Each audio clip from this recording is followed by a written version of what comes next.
Maxi cab డ్రైవర్లకు రాష్ట్ర ప్రభుత్వం మహిళలకు ఉచిత బస్సు పథకం ప్రారంభించిన ముందే వాహన మిత్ర పథకాన్ని ప్రకటించిన ప్రతి డ్రైవర్కు 25,000 రూపాయలు చెల్లించేలా నిర్ణయం చేయాలని ఆటో క్యాబ్ డ్రైవర్ల యూనియన్ సిఐటియు ప్రభుత్వాన్ని డిమాండ్ చేసింది.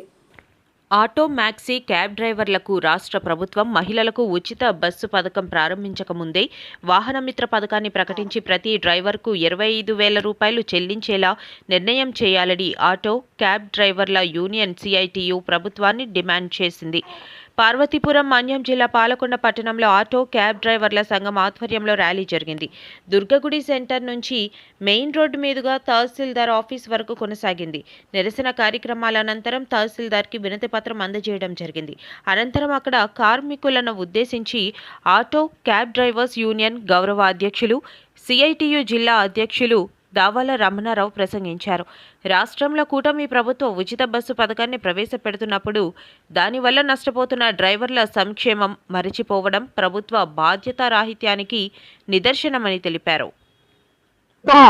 ఆగస్టు 15 నుంచి మహిళలకి ఉచిత బస్సు పథకం ప్రకటించింది.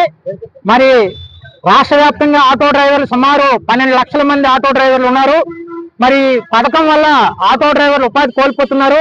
మరి ఉపాధి కోల్పోతున్న ఆటో డ్రైవర్లు అందరూ కూడా రాష్ట్ర ప్రభుత్వం ఆదుకోవాలని చెప్పేసి రాష్ట్ర వ్యాప్తంగా ఆటో కార్మికులు ఇవాళ సిఐటియు ఆధ్వర్యంలో ఆందోళన కార్యక్రమాలు చేపడుతున్నారు. ఇవాళ మన్యం జిల్లా కలెక్టరేట్ దగ్గర పాలకొండలో కూడా ఆందోళన కార్యక్రమాలు చేపట్టడం జరుగుతూ ఉంది. ఇవాళ రాష్ట్ర ప్రభుత్వం ఇవాళ ఉచిత బస్సు పథకం వల్ల ఉపాధి కోల్పోతున్న ఆటో డ్రైవర్లు అందరికీ వాహన మిత్ర కింద ప్రతి సంవత్సరానికి 25,000 రూపాయలు ప్రతి డ్రైవర్ కి, లైసెన్స్ ఉన్న ప్రతి డ్రైవర్ కి 25,000 రూపాయలు వాహన మిత్ర కింద చెల్లించాలని డిమాండ్ చేస్తున్నాం. అలాగే ఆటో కార్మికులపై భారాలు వేసే జీవో నెంబర్ 21ని రద్దు చేయాలని, పెట్రోల్ డీజిల్ ధరలు తగ్గించాలని ఇవాళ 12 లక్షల మంది ఆటో డ్రైవర్ కి రాష్ట్ర వ్యాప్తంగా రాష్ట్ర ప్రభుత్వం ఆదుకోవాలని ఆగస్టు 15 నాటికి ఇవాళ ఆటో డ్రైవర్లకు కూడా సంక్షేమ బోర్డు వాహన మిత్ర గురించి ఆటో డ్రైవర్లకి భరోసా ఇచ్చే విధంగా ప్రకటించాలని డిమాండ్ చేస్తున్నాం. లేకుంటే రాష్ట్ర వ్యాప్తంగా ఆటో డ్రైవర్లు, క్యాబ్, మోటార్ రంగంలో ఉన్న కార్మికులందరికీ సిఐటియు మిగతా రంగాన్ని కూడగట్టి ఐక్య పోరాటం చేస్తుందని చెప్పి రాష్ట్ర ప్రభుత్వానికి విజ్ఞప్తి చేస్తున్నాం.